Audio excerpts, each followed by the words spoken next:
나의 힘이신 여호와, 나의 힘이신 여호와라는 제목으로 말씀 나누겠습니다. 시편 18편 역시 다윗의 시편이라고 소개합니다. 여호와의 종 다윗의 시인데요.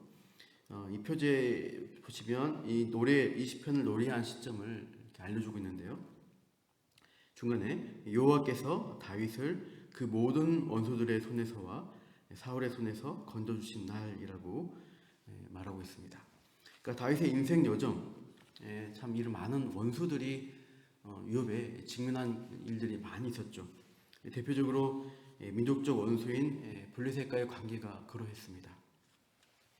다윗은 골리앗과의 대결로부터 시작해서 나중에 이제 블레셋으로 망명하려고 시도하다가 잡혀 죽을 뻔한 경우도 있었고, 또 블레셋 왕의 명령으로 동족 이스라엘과 싸워야 했던, 공격해야 했던 상황에 직면하기도 했습니다.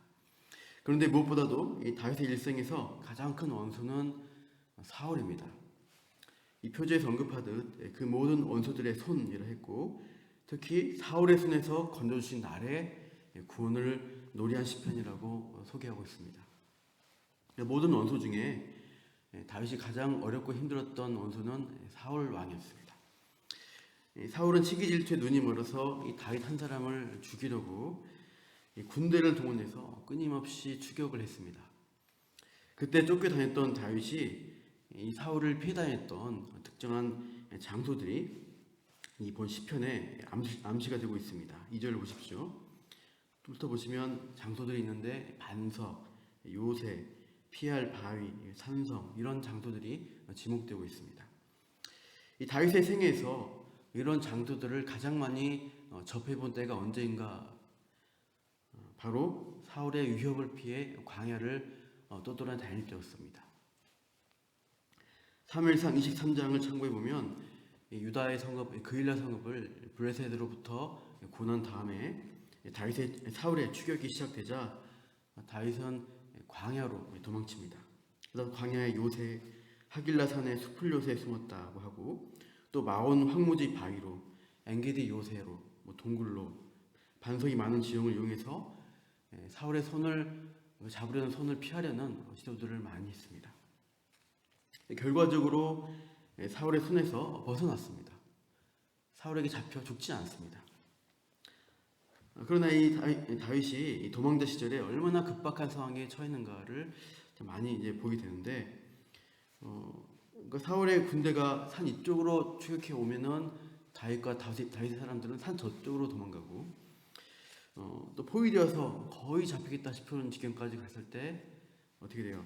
블레셋의 침략 소식이 마침 들려와서 사울이 할 수 없이 포위를 풀고 이제 국경 방비를 위해서 떠납니다.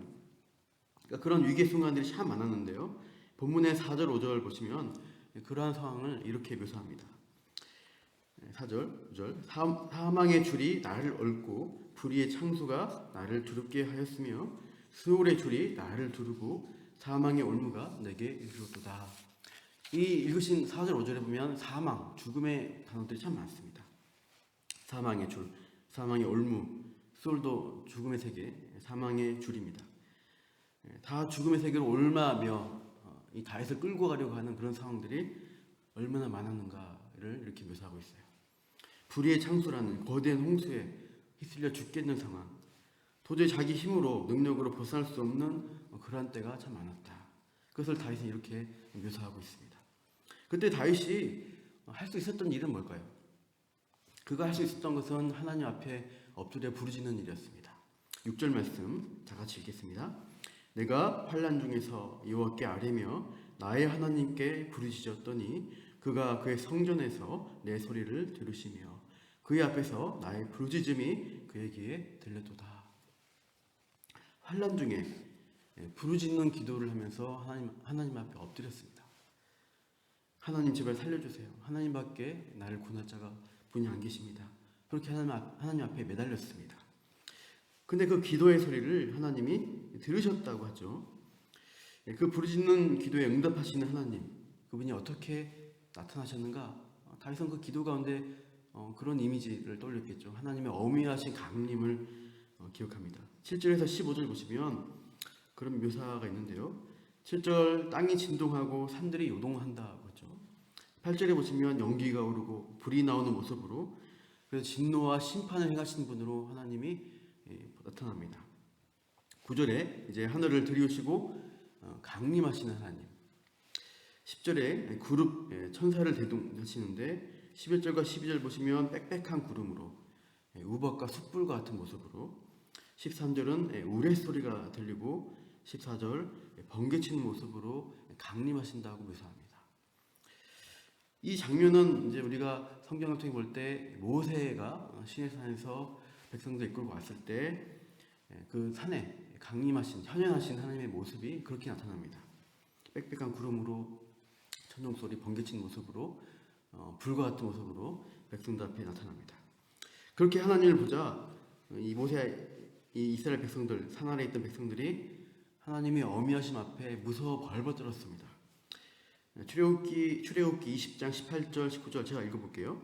뭇 백성이 우레와 번개와 나팔 소리와 산의 연기를 본지라 그들이 볼 때에 떨며 멀리 서서 모세에게 이르되 당신이 우리에게 말씀하소서 우리가 들으리이다. 하나님이 우리에게 말씀하시지 말게 하소서 우리가 죽을까 하나이다. 죽음의 공포를 느낄 정도로 하나님이 어미하신 모습으로 강림하신 모습. 그렇게 강력한 하나님의 지상 강림과 임재하심을 연상하면서 다윗이 하나님의 백성의 원수에 대해서 어떻게 하실 것인가 이것들을 기대하는 것이죠. 본문 14절 다시 보시면요. 14절 이렇게 되어 그의 화살을 날려 그들 곧 원수들입니다. 이 원수들을 흩으시며 많은 번개로 그들을 깨뜨리셨도다라고 말씀합니다. 그러니까 다윗과 같은 하나님의 백성을 공격하고 박해하는 이 원수들 이들에 대해 하나님이 이렇게 진노하시면서 힘을 모아서 뭉쳐서 공격하는 그들을 흩어버리십니다. 그 군대를 깨뜨려 버리시겠다. 그렇게 강한 힘으로 다윗을 구원하신 하나님을 노래하고 있는 것이죠.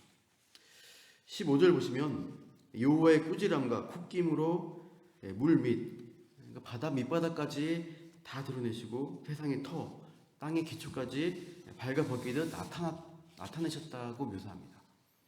그러니까 천지개벽 일으키는 천지창조 일을 행하듯 하나님이 부르짖는 의인의 기도에 응답하시는 하나님이시다. 구원하신 하나님이시다. 이렇게 찬양하고 있어요. 우리가 근데 기억할 것은 실제 현실에서 하나님이 다윗에게 기도하자마자 그렇게 나타나신 것은 아닙니다. 하늘에서 하나님의 화살이 갑자기 날아와서 추격하는 사울의 군대를 흩어버리시고 깨뜨리지 않으셨습니다. 하늘에서 호통 소리가 나서 사울 이놈아 그만 좀 해라 하고 꾸지람하는 소리가 들리지도 않았습니다. 그러니까 초자연적인 심판으로 다윗을 직접 구원하지는 않으셨지만 우리가 사무엘상을 보면 분명히 알 수 있는 것은 분명한 하나님의 개입이 이 다윗의 이 위기 가운데 있었다는 것입니다. 아까 언급했지만 이 사울의 추격대가 거의 다윗을 따라잡았을 때 어떤 일이 있었습니까? 사무엘상 23장 27절 28절 제가 읽겠습니다. 전령이 사울에게 와서 이르되 급히 오소서 블레셋 사람들이 땅을 침노하나이다. 이에 사울이 다윗 뒤쫓기를 그치고 돌아와 블레셋 사람들을 치러 갔으므로 하나님이 사울의 군대를 흩어버리신 거죠. 블레셋이 하는 어떤 적을 통해서 사울의 추격이 멈추도록 하나님이 개입하셨습니다. 또 사울의 아들 요나단을 통해서 하나님을 힘있게 의지하도록 메시지를 주신 장면도 있어요. 사무엘상 23장 16절 17절 제가 읽겠습니다. 사울의 아들 요나단이 일어나 수풀에 들어가서 다윗에게 이르러 그에게 하나님을 힘있게 의지하게 하였는데 곧 요나단이 그에게 이르기를 두려워하지 말라. 내 아버지 사울의 손이 내게 미치지 못할 것이요 너는 이스라엘의 왕이 되고 나는 내 다음이 될 것을 내 아버지 사울도 안다니라. 네 아버지가 너를 잡으려고 그 손이 너를 잡으려고 오지만 너에게 미치지 못할 것이다. 이 하나님의 메시지를 요나단이 와서 전해주는 거예요. 수풀에 숨어있고 요새에 숨어있는데 참 힘이 빠지고 두려울 때 이 요나단을 통해서 하나님이 말씀을 약속을 주시고 다시 힘을 의지하다 하나님을 의지하도록 해주는 것들을 이 원수를 흩으시고 환난 중에 감당할 힘을 제공하시는 그 하나님 되심을 우리가 볼 수 있습니다. 다윗이 자신이 목동 시절에 유다 광야 많이 다녔겠죠. 유다의 광야에 있는 반석이나 동굴, 바위 같은 그런 요새들을 이제 사울의 추격을 피해 도망 다닐 때 그가 다녔던 그 숨어 다녔던 여정에 사실은 하나님이 항상 함께 하셨던 것입니다. 그래서 2절을 보시면 그때 반석에 내가 숨었는데 사실 여호와께서 나의 반석이셨다. 요새로 내가 피신했는데 하나님이 나의 요새 되어주셔서 나를 건져주셨다. 피할 나의 바위시고 나의 방패이시고 나의 구원의 뿌리시고 산성이신 분이 나의 구원의 하나님이시다. 이 고백을 하고 있는 것입니다. 그러니까 다윗은 이제 표제에서 보듯이 사울과 모든 원수의 유혹으로부터 건져주신 이후에 그때 일들을 회상하면서 구원자 되신 하나님이 어떻게 하셨나 이것을 찬양하고 있는 것입니다. 그래서 결국 하나님은 어떤 분이시냐? 1절 말씀 같이 읽겠습니다. 시작. 나의 힘이신 여호와여 내가 주를 사랑하나이다. 나의 힘이신 여호와여 내가 주를 사랑합니다라는 고백을 시작합니다. 나의 힘이신 분, 내가 살 수 있게 하는 힘이 되신 분은 하나님이시다. 고난과 환난 가운데 도저히 내 힘으로 도저히 감당할 수 없고 피할 수 없을 것 같을 때 어떻게 하셨냐? 하나님이 도울 사람을 보내주셨고 하나님의 말씀을 전해주셔서 약속에 대한 확신을 주시고 새 힘 주셔서 버텨내게 하셨다. 이제는 잡히겠다 싶었을 때 하나님이 피할 길을 내어주셨다. 나의 하나님은 정말 나의 힘이신 여호와이십니다. 이 고백을 하고 있는 것이죠.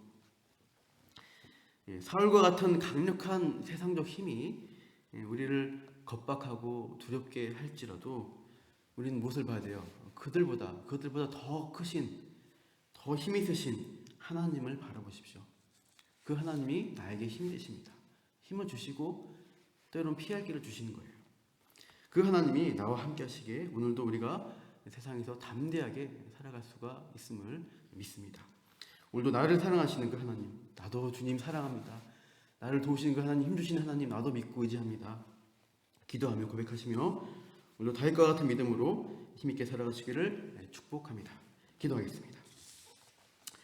하나님 아버지, 오늘 우리는 나보다 더 강한 힘이 있고 사망의 위협을 주기도 하는 세상을 살아가야 합니다. 그러나 세상보다 더 크신 하나님, 내게 감당할 힘과 피할 길을 내어주시는 하나님이 함께 하시기에 오늘도 담대한 믿음으로 세상을 향해 나아갑니다. 나의 힘이신 여호와를 사랑하며 붙들며 의지하겠습니다. 그렇게 오늘도 함께 하실 역사하실 하나님을 기대하며 감사하며 예수님 이름으로 기도합니다. 아멘.